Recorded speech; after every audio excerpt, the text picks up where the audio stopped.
And welcome back, my friends. We're back here with Terry Talks Nutrition. I'm Terry, naturally. I'm not a doctor. I'm not a physician. But I do a lot of research. I take it all from the science websites. It's all documented. I have a couple of people that work with me that do also research. And it's all referenced by science. What I'm telling you now is not my opinion. It's not my idea. But I'm sharing with you published data, health data, that can make you healthier and happier. Now, when we went into the break, I was talking about how to live longer. And some of these proven facts, scientific proven facts, blow your mind. We need higher levels of cholesterol. High levels. Not less. Even the CDC, well, I don't know if I can believe them all the time anyway, but they believe that we should have at least 240 cholesterol. Doctors want it below 200. It used to be at 240. But then the drug companies petitioned for it to be down to 200. You wonder why? Well, if you're administering drugs to a population that has cholesterol at 240, if you bring it down to 200, now you've just increased the mass of population that requires the drug than before. If you want to sell more drugs, you want to sell more of your ingredient that you're selling, you just create a bigger population. We need high levels of cholesterol. You need low levels of triglycerides. Don't ever lower your cholesterol. It will never damage your heart. It is good for your heart. It doesn't clog your arteries. That's one area where calcium should never be. Direct your calcium to your bones and not to your arteries. That's how it makes a plaque. But keep your cholesterol high. Most of the heart attacks that are caused in people today because of low cholesterol, not high. Over 50% of those that have heart attacks have low cholesterol. And those who are tired, don't have a sex drive.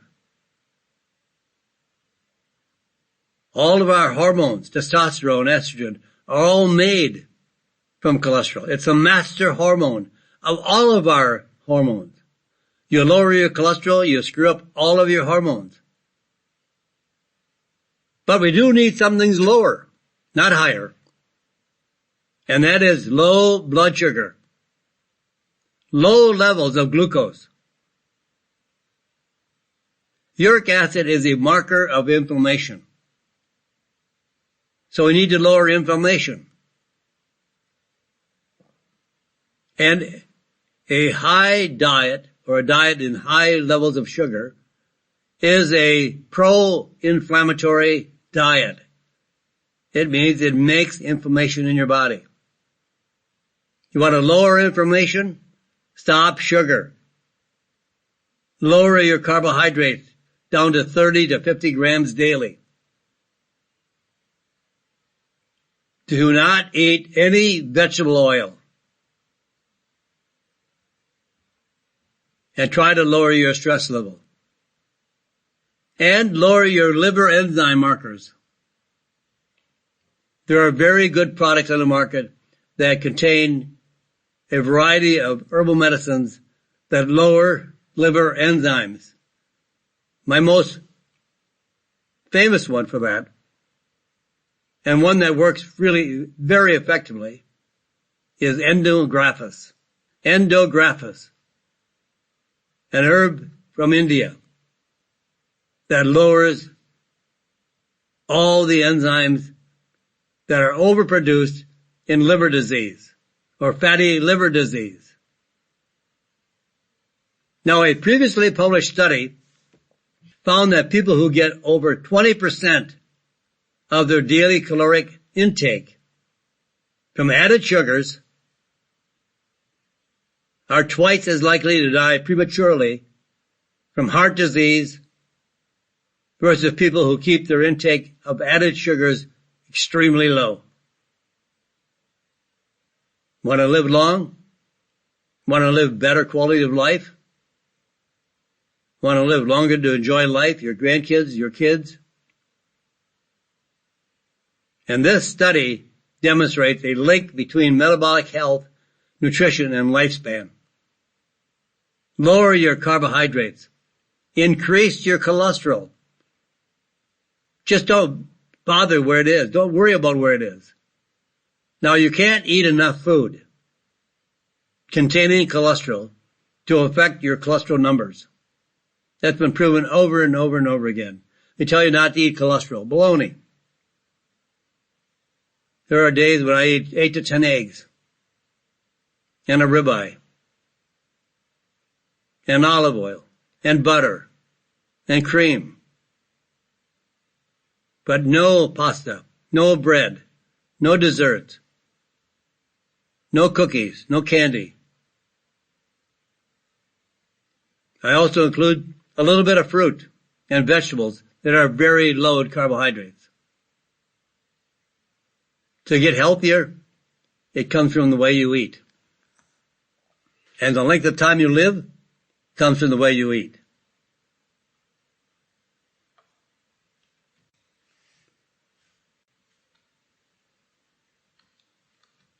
So this is a way to really make a difference as to how long you will live. I know some people say, well, I don't want to live that long. The way I feel, I don't care if I live or not. Yeah, that's because it's all wrong.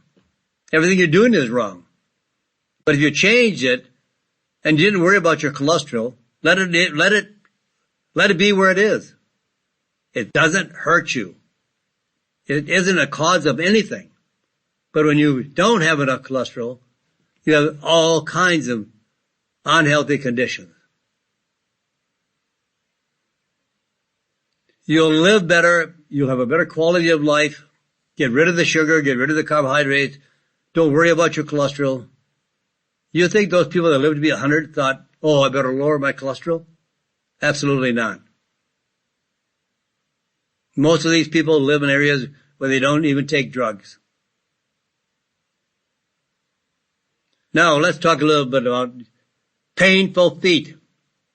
You have painful feet? Listen up. 3 reasons why you may have painful feet. There is a problem of painful feet with many people today. The average person will walk 150,000 miles in their lifetime. That's equivalent to 6 times around the world. Isn't that amazing? How good we can be if you do all the right things. 150,000 miles?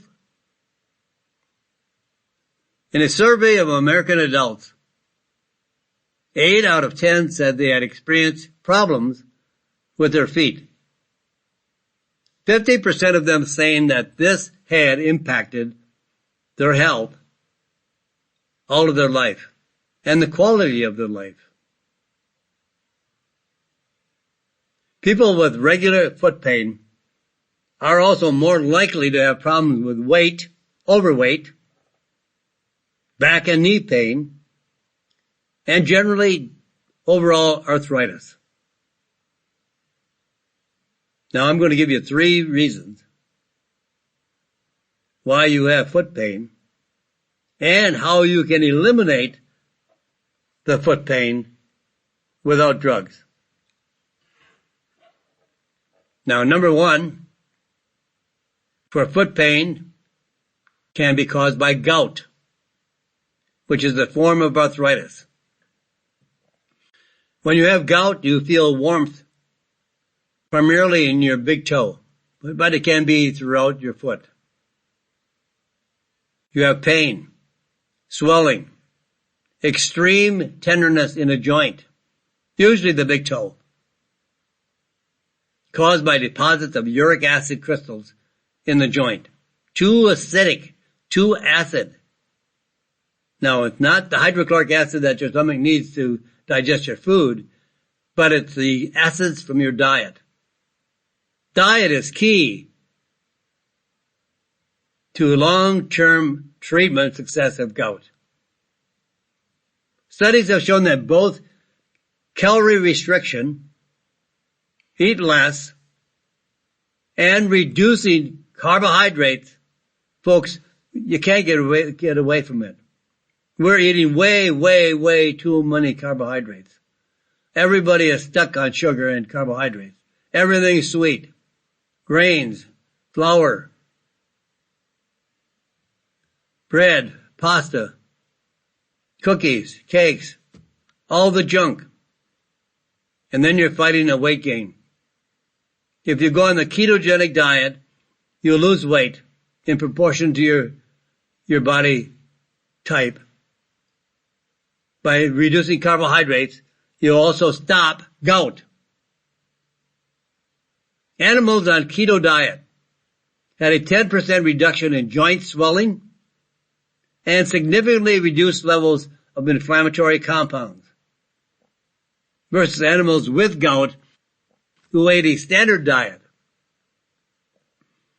You know, whatever you eat is filled with either good natural chemicals or bad, even though they're still natural, even bad chemicals. And they are delivering a message to all the cells in your body and your joints. And your body and your joints respond to the variety of chemicals that are delivered to those areas of the body. Cherries for gout. A 2012 study of 633 people with gout found that eating cherries or increasing your cherry intake reduced gout attacks by 35%. In a survey of gout patients, the use of cherry juice or cherry extract was associated with a 20% reduction in gout flare-ups. The best way to eliminate gout, because I don't like cherry juice just for the fact that you're adding more sugar. All juice is almost nothing but sugar. In fact, it'd be better to eat your fruit and not juice the fruit or buy fruit juice or drink fruit juice. 1 glass of orange juice is about 14 teaspoons of sugar, and cherry is even higher. So it's better to take a tart, T-A-R-T, tart cherry extract, 1,500 milligrams daily. And in fact, you can double that dosage in flare-ups. But by taking tart cherry extract once or twice daily, you'll reduce the flare-ups of gout. Also for rheumatoid arthritis. Rheumatoid arthritis is an autoimmune disease. The body's attacking itself. The body's immune system misfires and attacks the lining of the joints, causing swelling, heat, inflammation, pain, and eventually cartilage breakdown. Over 90% of people with rheumatoid arthritis experience foot pain. For some people, this is the first sign they have the condition known as arthritis. Now, the solution for rheumatoid arthritis, you can't beat it. A combination of curcumin and boswellia. Curcumin inhibits the COX-2 pathway or the COX-2 enzyme. Boswellia inhibits the 5-LUX pathway, and there is no drug yet available today that has an effect on the 5-LUX pathway. Boswellia, a natural resin from a tree, is the most effective to inhibit the overexpression of the 5-LUX pathway. Now, curcumin in a clinical trial, not my idea, but a really scientific clinical trial, curcumin with turmeric essential oils. And the reason that the turmeric essential oils are added to curcumin is to increase the absorption of curcumin. Curcumin is a very powerful spice. And as you swallow it, it has a very difficult time to transfer from the intestinal tract through the lining of the intestinal tract into the bloodstream to be delivered to all the cells and to the joints and to the muscles. So they know it works, but they have to get more into the body. How do you do that? Well, there is a form of curcumin, not turmeric. Turmeric doesn't work. There's only a handful of studies on turmeric. There's 28,000 studies on curcumin. It's one of the most studied natural substance in the world. The only other one would be melatonin. So when you combine the turmeric essential oils to curcumin, the absorption rate is 700% better. 700%. And it reduces pain from rheumatoid arthritis more effectively than drugs. This is a study. More effectively than a commonly prescribed NSAID drug called diclofenac. There was a study where half the group of patients got curcumin, the other half of the patients got diclofenac. And at the end of the study, curcumin was exactly as effective as diclofenac, but there were no side effects in the curcumin group. There were side effects in the drug group. And after being off the medication, those that had been taking curcumin did not have a relapse for a much longer period of time than the drug group. The drug group immediately needed more drugs. It was several months after the study was done, and the patients were still feeling well, even though they were no longer taking curcumin, but it had a longer effect on the body. And what you need to take, or I would suggest to take, 750 milligrams of curcumin combined with turmeric essential oil. So you are really getting 500 milligrams of the curcuminoids at least twice a day. Now, there are no known side effects, except maybe occasional diarrhea if you take too much. But that's a very high dose. So you can even double the dose for a week or two when you have a flare-up. And you can regulate it however you want to get the best results. Now, another major cause of foot pain, commonly called peripheral neuropathy, associated with diabetes.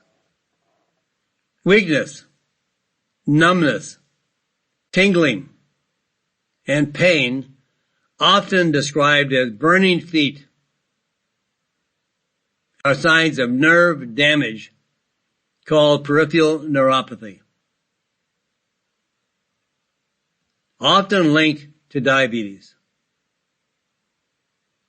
60 to 70% of people with diabetes have some sort of nerve damage, all based on the sugar. Sugar is so damaging to the body. And we have increased our sugar consumption drastically. We were consuming, on a national average, about 4 to 6 pounds of sugar per individual per year in the early 1900s. Today, the consumption of sugar is close to 200 to 250 pounds of sugar on a national average. I know many of you listening don't eat sugar. I don't eat sugar. So those people that are consuming sugar are consuming our intake of sugar based on a national average.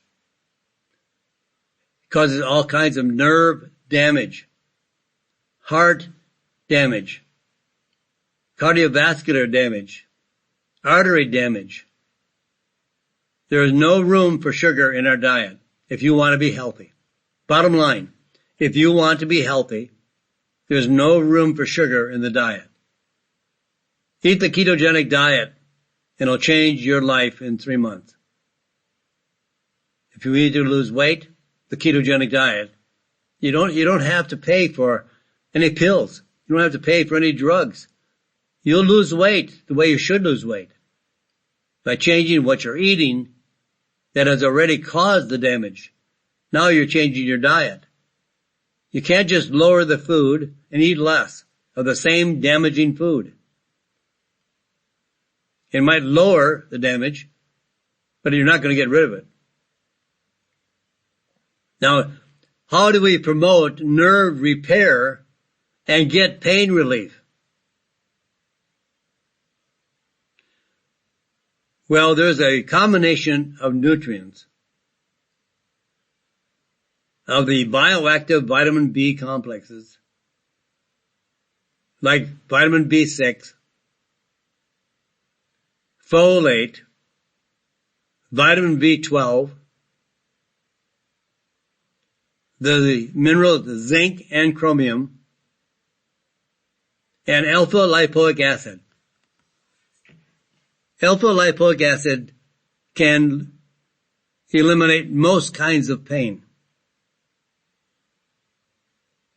And in Germany, alpha lipoic acid is prescribed for diabetics. Now, if you take this combination daily, it will absolutely reduce nerve pain damage and inflammation, lower blood sugar levels, and promote nerve healing. What a great combination of nutrients. You can't say that about drugs. And drugs are so limited, they never have any repair processing with any kind of health problem. They'll cover up the signals, they'll cover up the pathways, but you will have side effects. Why have side effects when you can do it naturally and have no side effects and get the same kind of results?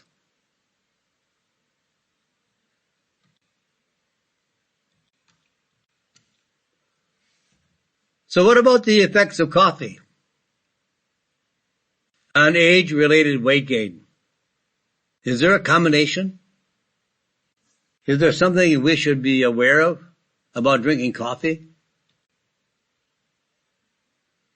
Well, the health benefits of a cup of coffee. Oh, yes, no sugar, no sugar. No sugar in that cup of coffee, remember? The average adult gains 1 to 2 pounds every year. Over decades, this is added up to about, quite a significant amount of weight. Could be as much as 20 pounds for each decade of life. Every 10 years, your weight goes up 20 pounds. Researchers looked at the data from the Nurses' Health Study of 230,000 participants, to see if lifestyle choices, that's what it's all about, affected age-related weight gain. They found that women who drank unsweetened coffee every day, no sugar, gained less weight than average women who drank coffee with sugar. Just even 1 teaspoon of sugar in their coffee gained more weight than average. 1 teaspoon. And don't reach for the artificial sweeteners. They're even worse. Coffee is a natural stimulant, which can temporarily reduce appetite and increase energy. Coffee drinking also reduces the risk of heart disease by 17% and the risk of a stroke by 21%. But no sugar. Coffee can be used to improve our health and also reduce liver disease. But when you drink it with sugar, and I've seen people 3-4 packets of sugar. They take 3 or 4 in their hands, they rip off the whole top, dump it all into the coffee. Even just 1 teaspoon caused them to gain more weight than average. So my friends, I've got to run. I'm almost out of time. And I don't want to leave here without telling you to come back again every weekend, same time, same station. We're here for you. And we want to help you become healthier and well. So that, my friends, say a prayer for this crazy, crazy world. God bless you. And God bless this great country. Thank you for listening to Terry Talks Nutrition Weekly Show. Don't forget to subscribe and leave a review on your favorite podcast platform, including Apple, Google, and iHeartRadio. Greetings, everyone. This is Terry Naturally with another edition of Terry Talks Nutrition. We're here every weekend, same time, same station, and we invite you to join us every weekend. And tell your family and friends, relatives, whoever you might think may get something out of our program. There's a lot to digest. There's a lot of information, and it could do well for you. As I've always said, you and I are the only ones who are responsible for our health, good or bad. So if you have bad health, you are unhealthy. Why? What have you been doing wrong? And maybe here you'll learn some things to change your health. Health is a choice. Your health is optional. Most diseases are optional. Type 2 diabetes is optional. Many of these conditions you should not have to contend with. They are brought on by our choices. As we choose how to live and adopt the lifestyle choices that we have, those conditions cause our ill health and our so-called diseases, which I don't refer to them as diseases. They are metabolic disorders. Our metabolism has to be in balance. It's the chemistry of the body. But if we don't eat correctly, then we're not going to be healthy. All the food that we consume should have a wide variety of nutrition, vitamins and minerals, and other accessory food factors that make us healthy. Or, if we're not eating the right food, unhealthy. So those are our choices. And it's up to you and I to adopt a good, healthy diet as best we can and avoid those things that undermine our health and our immune system and every other function of our body. We bring on our diseases or so-called metabolic disorders. That's our choice. So today, as always, we're going to share ideas with you, concepts, suggestions, recommendations, and a variety of topics that may improve the health of your body. Although you may not have known it before, you'll learn it here. I'm going to talk about a condition this morning that affects 70% of all women. 70% of all women have this condition, and many don't even know they have the condition, but they are trying to survive daily, but they have ill health based on this underactive condition.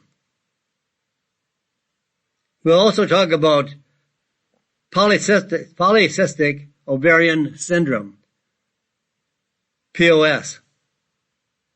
And will you live to be 100? And there are 3 reasons why you may have painful feet. And what about people that have blood clots and possibly strokes? We'll tell you more about that today too. And the effects of coffee on age-related weight gain. Young women are getting more lung cancer than men. That is not due to smoking. These are conditions that we should learn more about so that we can prevent, which is the best cure of all, is to prevent the condition from occurring. And we have that power. And all these things that I mentioned to you, these topics, I don't make these up.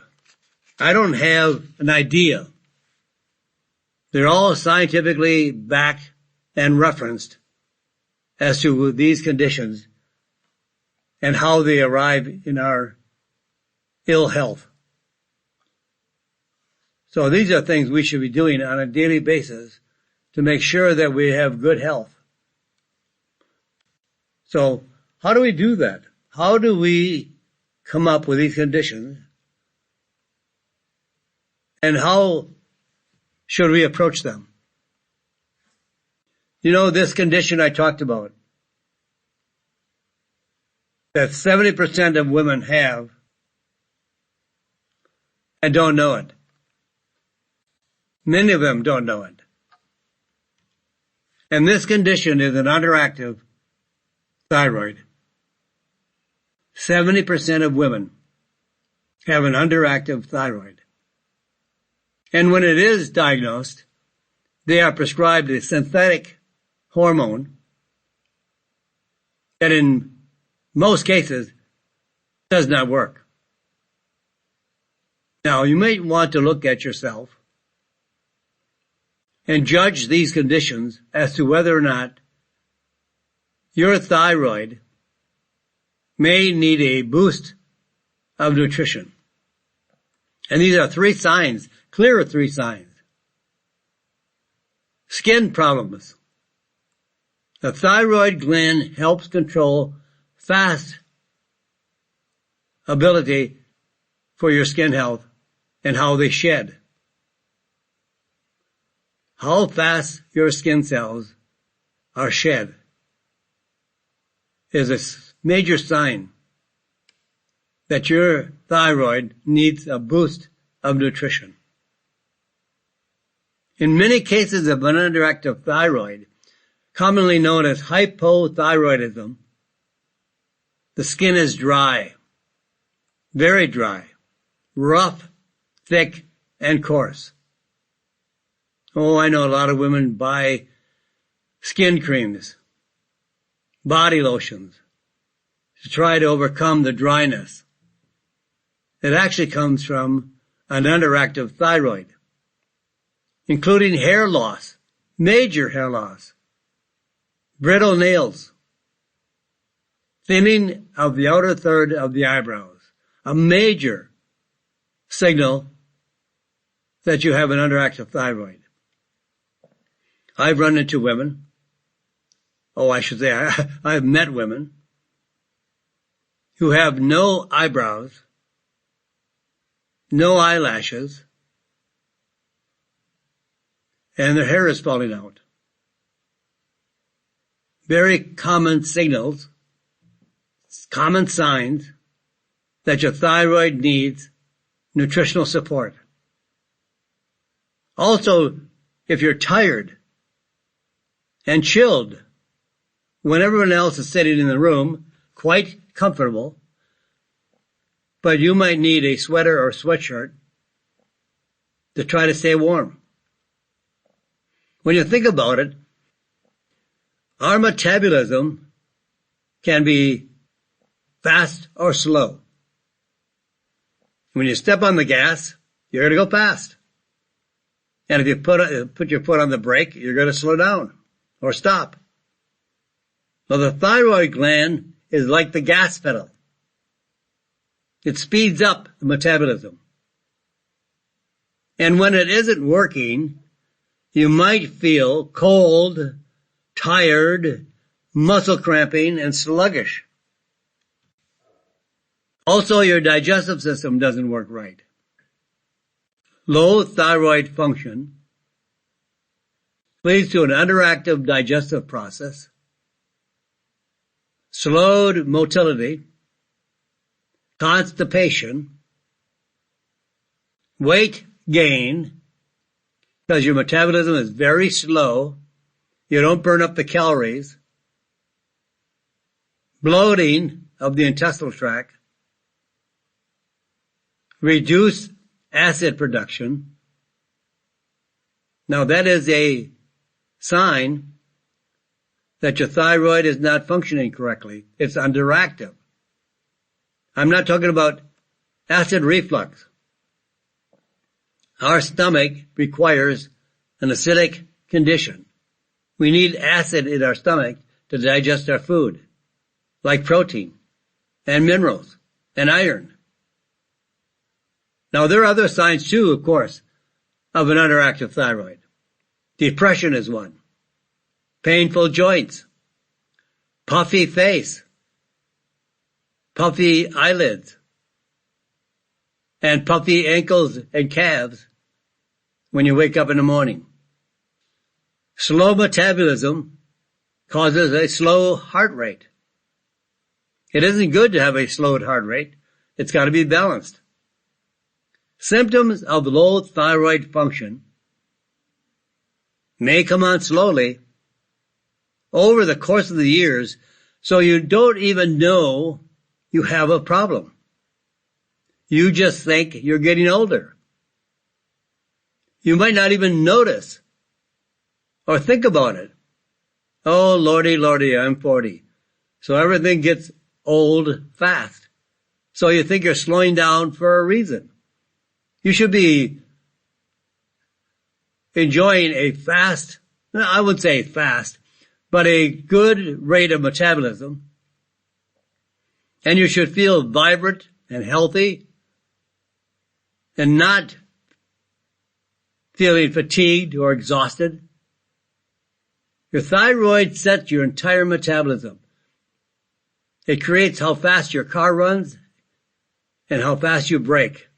Your thyroid is the pedal that pushes down the gas and speeds up your metabolism so you feel better. Now, you don't want an overactive thyroid, but so many women and men, more women, experience a underactive thyroid.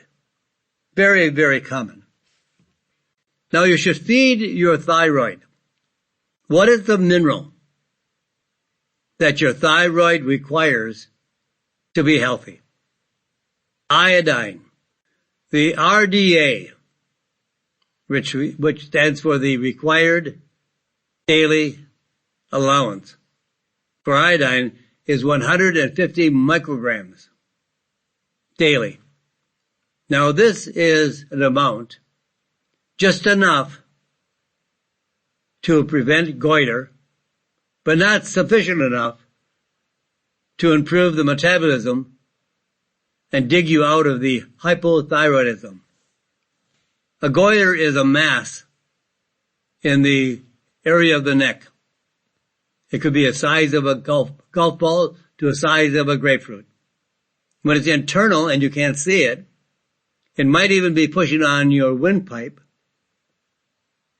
on your voice box, and it may cause you to cough or clear your throat.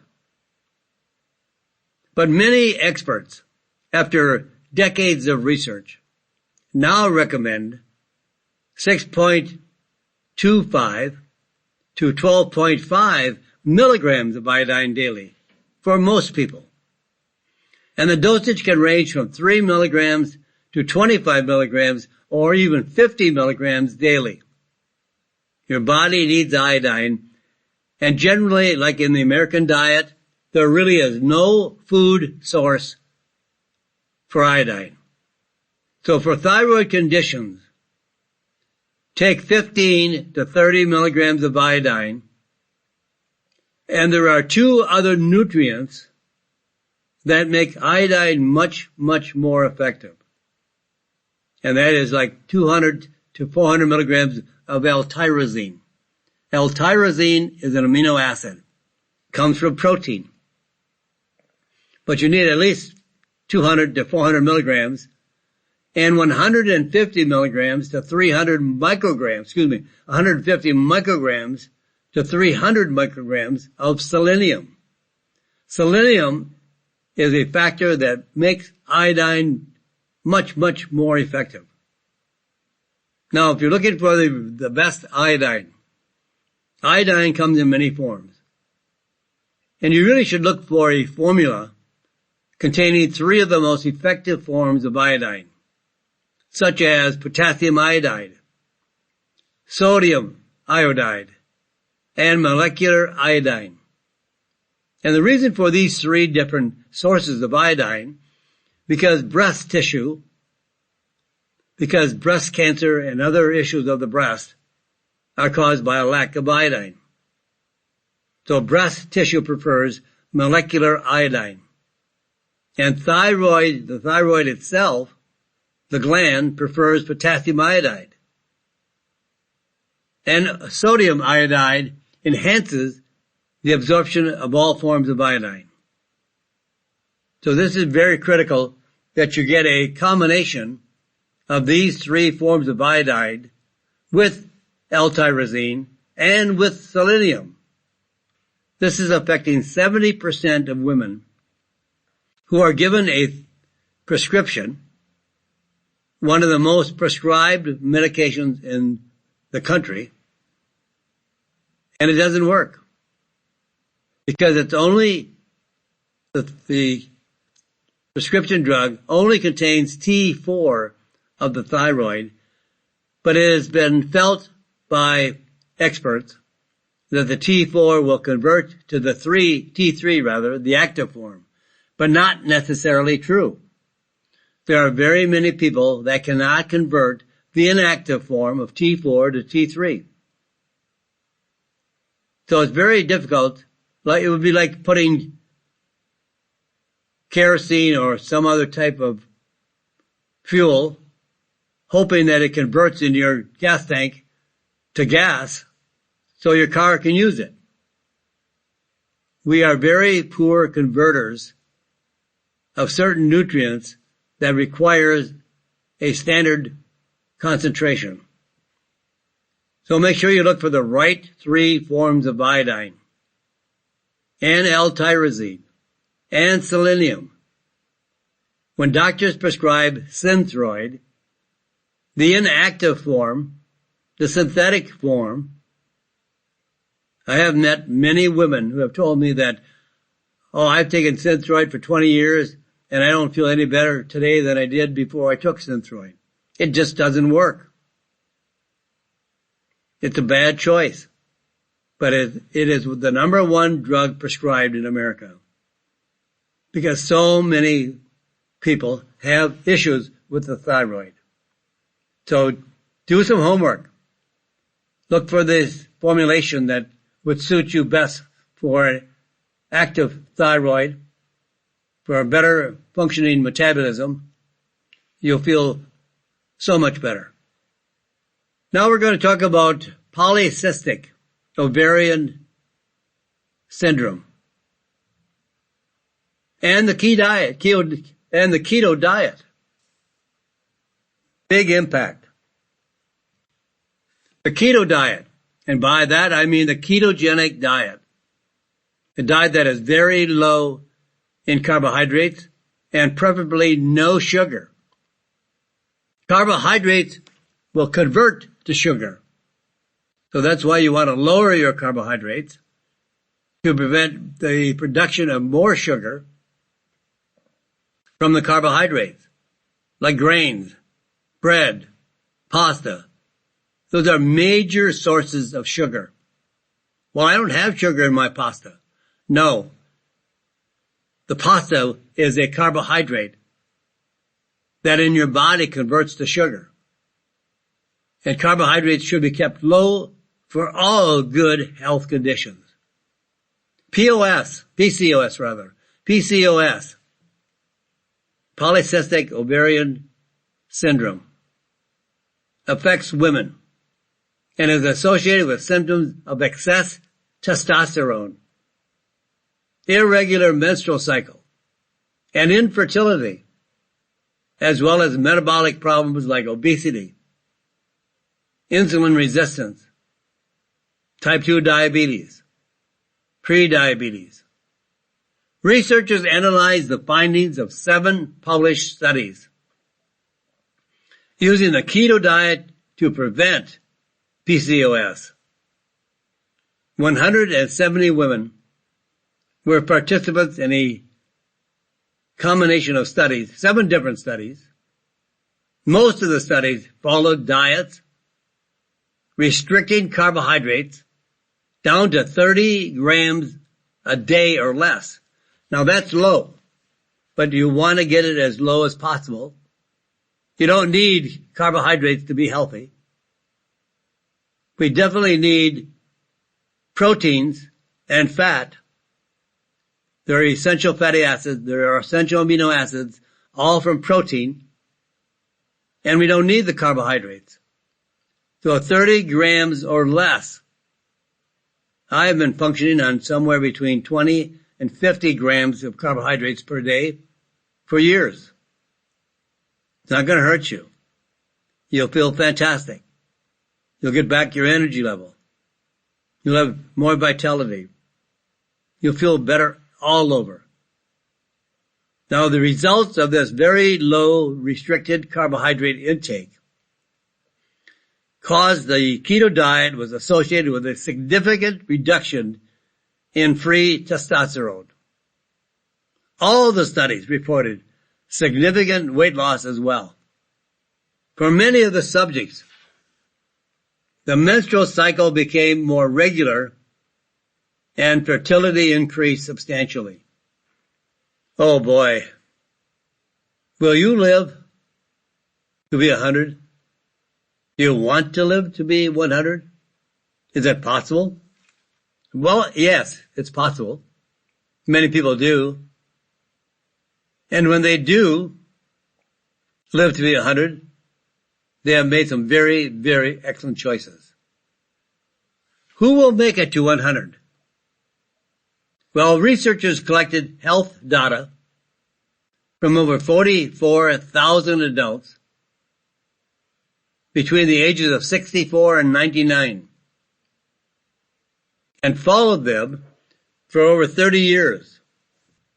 Now, 2.7% of the subjects in this study lived to be at least 100 years old. 85% of the people who celebrated a 100th birthday were women. 85% of people who celebrated their birthday at 100 years of age were women. Men don't live as long. So what did the 100-year-old people have in common versus people who didn't live as long? Now, you're going to be surprised by some of these values that they either assumed by knowledge or did because it just made them feel better.